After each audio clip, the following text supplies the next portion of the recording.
Well, hello and welcome to Carl and Rick Talk Risk for this week. If you would like, if you like these episodes and you like what Rick and I chat about every week, you can subscribe to our YouTube channel. So I'll put a link for that up in the video. You can go ahead and do that. Rick, how are you this week? I am awesome. I'm Nice. awesome. Almost all the snow shoveling's done. Uh, I was afraid my deck was going to collapse with the weight of the snow. It was supposed to rain, I thought that with the rain, you know, structural engineer would tell me my deck would be unsafe. So I got most of the snow cleared. It was, up to my chest. So, hey, life's Nice. good. Good Life's risk good. management there, Rick. I like it. Yeah. But it's mid-February, so the snow is done in Nova Scotia, right? Oh yeah, yeah, of course. Um, Rick, so we wanted to chat about an article that you wrote for PRMIA Intelligent Risk, and I think we haven't mentioned it on this podcast before, so let's just give the background. I'm actually a co-editor of Intelligent Risk, so I'm involved with that. So a bit biased, but we never promised to be unbiased on this podcast. And Rick, you've written before. And yeah, you wrote again this quarter on what you are not taught in risk school. So we'll get into one of the sections from that article. But before we jump into it, I just want to say the February issue of Intelligent Risk is out in about 2 weeks, and I will definitely publicize it on LinkedIn. So look for it then. We have tons of interesting articles about risk culture this quarter, as well as ESG, and a whole host of other topics. And I even wrote something about birth rates, actually. So we try to make it controversial and interesting and intelligent risk. So it's worth a read, and the articles are fairly short. So look out for that. But Rick, your article in the upcoming issue is, what you're not taught in risk school. Maybe you can give the background of why you chose that topic and why you wrote this. Yeah, I've actually been involved in a variety of different Masters of Risk Management programs. This goes back to the early 90s when I was on the board of a very prestigious mathematical risk program. And that's just evolved from that. And so I've been very fortunate to be involved with many of the risk initiatives that started up in the mid 90s and through to today. And of course, risk management programs and risk management certificates and such as PRMIA. I've been part of that, but also a lot of educational programs from the various universities. And I enjoy working with these programs, but um, they're all have some pretty significant holes in them. And secondly, I should point out that the inspiration for this also comes from a classic book that every MBA should read, and that is What They Don't Teach You at Harvard Business School. And for the sake of me, the name of the guy who wrote it, who started IMG Group, Mark McCormick. Anyhow, there. Uh, that's kind of the inspiration for it. And Mark McCormick wrote this book, What They Don't Teach You at Harvard Business School. And there's a series of follow-ups, what they still don't teach you at Harvard Business School, what they don't teach in the internet age, yada, yada. Uh, in my own career, it was very, very helpful. Um, because when you get an education, and particularly when you get a degree or a certificate, you think, I've got it. Okay. But no, what you have is you have the ante to start your career. You do not have what you need to progress through your career. So that was kind of the inspiration for it. Nice. Yeah. Um, yeah, and I've been to risk school, and I can testify that a lot of this isn't covered. So definitely worth a read. Well, the area we want to focus, you lay out 6 different areas that the risk manager should focus on that they're not taught at risk school. We're just going to focus on one today because I think it's one of the most interesting ones, and I think it'll surprise a lot of listeners. Um, it is story creation and telling. And the first area I want to touch on is you explain what storytelling is not. It's not forecasting. It's not having a fancy econometric model that uses historical data and draws a nice straight line into the future. Um, why did you want to make that point? Well, first off, because uh, the quantitative forecasting and the predictive modeling is uh, the core and the focus of virtually every risk management program that exists. And it's also what a lot of people on the outside think that risk management is. But risk management is looking forward into the future. And yes, I've taught forecasting, I've taught quantitative decision making, I'm a quant at heart, but that's only a very small part of it. Uh, where the true value comes in is being able to take a creative view of the future. Okay. I hate to tell you, mathematics is not creative. AI is not creative. Uh, and I in my book, Rethinking Risk Management, I put forward kind of tongue in cheek, and it sounds like complete buffoonery, and it's supposed to sound like complete buffoonery. But I put forward what I call Nason's first law of risk management. And Nason's first law of risk management is the mere fact that you can imagine that a risk exists automatically improves your management of it. It improves your management of it if it's a bad risk. It improves your management of it. It's a good risk. Now, the only way to have that imagination is to create stories. But there's another reason for creating stories, and that is my fundamental belief that risk is almost always about people, either as individuals or generally in a collective as a group. And people are not regressions. People are not generalized method of moments. People are not Monte Carlo simulations. People, either as individuals or as a group, are agents that are creating their story. So if you're not thinking in terms of story, you're not doing a great view of understanding the possibilities of risk. Yeah, exactly. It gets into our last episode, right? About risky play, Yeah. and we were talking about how kids need risky play to familiarize themselves with good and bad risks, and learn how to take them age appropriately, and not be intimidated by the world when they're finally adults. And as we said there, this applies to risk management through and through. If your risk program doesn't allow for risk, you're not saving your company, you're hobbling it. You're not allowing it to deal with the inevitable challenges that we all face, that companies face. Um, yeah, so that takes us into the second area I wanted to cover, which is, creating stories requires creativeness. And I think the thing that brings to my mind is the risk culture, the aspect of trust.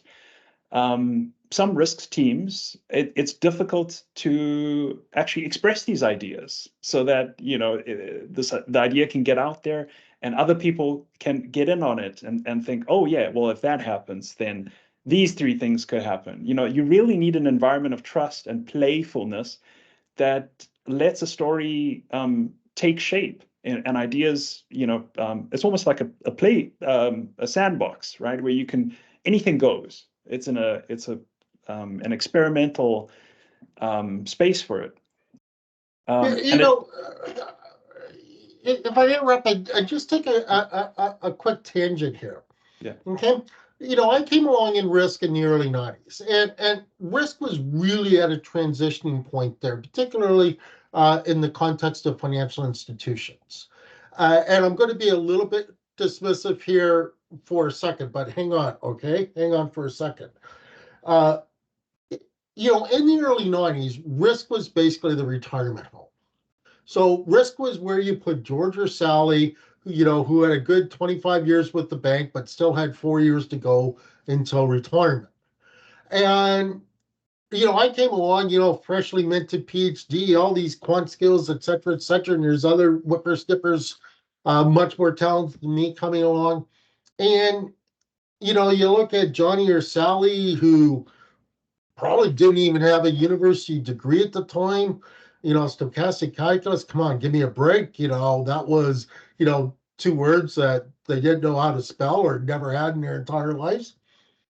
But what they had was they had experience, and that experience gave them stories. And so the gray hairs, as I now fully appreciate, and there was a real culture clash then. And I listened to the gray hairs, okay? And I learned a lot from the gray hairs. And Johnny or Sally, with their gray hairs and their stories, couldn't do the stochastic calculus, but they could imagine a scenario, or they could imagine scenarios, emphasis on the plural, where things could go right or things could go wrong. That when you're in a back office with your pencil, paper, and computer are never, ever, ever going to stumble across. And furthermore, when either crisis or opportunity struck, they were able to act and decide, again, rather than having to go back and study upon it. And that was a very valuable lesson. And again, I'm a quant at heart, but what you need is you need the portfolio, is you need the quantitative analysis, but you also need the experience and you need the creativity looking forward. Don't get me wrong, you don't want a Johnny or Sally who's only capable of looking back. Yeah. Okay. But you want a Johnny or a Sally who can take their experience looking back and project how it might go forward into the new and evolving contexts. Yeah, exactly. Yeah, as you've said a couple of times on this podcast, the quantitative skills are table stakes. They get you in the door, but then you need to combine it with a whole range of other skills. And I think, as we mentioned a couple of episodes ago, we were talking about AI and how it can help, and also which roles will be safe from its reach. And we saw in the study that was presented there that people who were taught how to use AI and relied on it made huge errors. They got lower marks on some of the analytical tasks because they assumed that the model, the AI, told them exactly what they needed to know. And instead of being a little skeptical, like the gray hairs that you're mentioning, they probably weren't that trusting of stochastic calculus.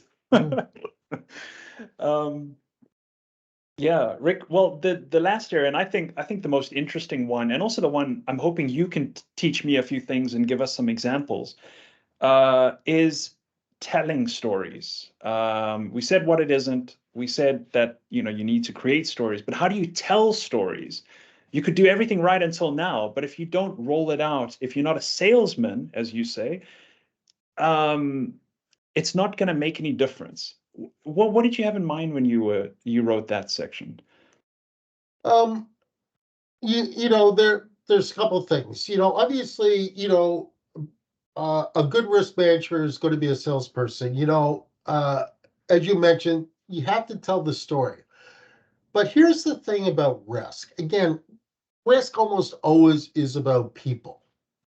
And we talk about fear, greed. It's actually, fear and hope.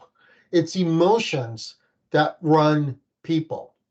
Uh, it's very hard to get emotional about an Excel spreadsheet or a PowerPoint presentation or, a computer, printout. I guess I'm dating myself by printout, but you know what I mean.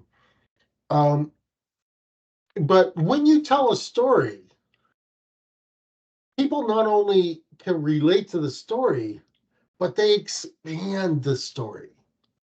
Okay, a story inspires people to create scenarios in which the story relates to them. Okay, I think from little kids when we hear the story of little Red Riding Hood, we imagine what we would do in the woods, and it's appealing to those emotions that kind of sets a positive virus out and gets people taking not only your story but expanding upon it with their emotions, so they create their own stories, and the knowledge of risk and the awareness of risk becomes even greater. And so Nason's first law of risk management, the mere fact that you acknowledge a risk might possibly exist, becomes so much more effective and efficient. You know, one thing I got to mention that I neglected at the top is the other inspiration for this point was a classic book that I highly recommend people read, which is The Art of the Long View, which is by Peter Schwartz. And I believe he was head of planning at Shell for a long time. So this is a book that was written, I want to say, in the early 90s, maybe even in the 80s. But it's a classic that all risk managers and forecasters should read, along with super forecasters. Um, and again, there the emotions of storytelling come into play, and the power of emotions you simply cannot underestimate. Also, stories help to paint the picture. It's not just the facts, ma'am. The old Yeah. Dragnet show, which I'm really dating myself. Which, by the way, Dragnet was before my era. Okay, I only know Dragnet from watching classic TV stations. Okay, but just the facts, ma'am. You know, uh, Also, let's call a spade a spade. Stories are fun. Yeah. And when you bring fun into risk, good things happen. Good things happen in terms of the risk analysis. Good things happen in terms of the risk implementation. Good things happen in terms of the risk culture. Yeah. Yeah, couldn't agree more. The the what I've experienced as a risk manager for credit unions and a bit in asset management is it you can help the front office step back from their day to day. They have their head in the markets every day. Sometimes it helps to pull them out of that, give them the bigger picture, tell them those stories, give them scenarios, and it fosters a good working relationship. We've spoken here about the office of risk management being the office of no, and stopping the front office from doing what it wants. But that's where risk management adds value to the front office by showing them opportunities that might exist that they actually haven't considered. Yeah, so I think those are all very good points. Stories also help us remember. Yeah. One of my professors when I was coming up, and you know, I was getting my PhD and it looked like I might be going to academia. He said, always beware of the stories that you tell your students because it's amazing the stories they will remember. So here's the thing I chuckle often is when I meet students, they always remember the stories and the facts associated with those stories. the most awesome lectures I ever had about facts, totally, totally forgot. Yeah, well put. Perhaps we Uh, should have done a story for this podcast, but anyhow. we'll get there. Well, Rick, thank you very much. And like I said, your article will be out in a couple of weeks. We'll definitely publicize that on LinkedIn, and it'll be interesting to hear the comments that you get back on your article and whether other risk managers agree or not. I Um, suspect there might be some disagreement. I suspect there will probably be a lot of pushback on some of my points, but uh, I welcome that, and I just um, whenever you disagree with something, you should always question your assumptions. yeah, what's going on there? Yeah. Oh, Rick, it's been good catching up. Until next week. Cheers. Have fun.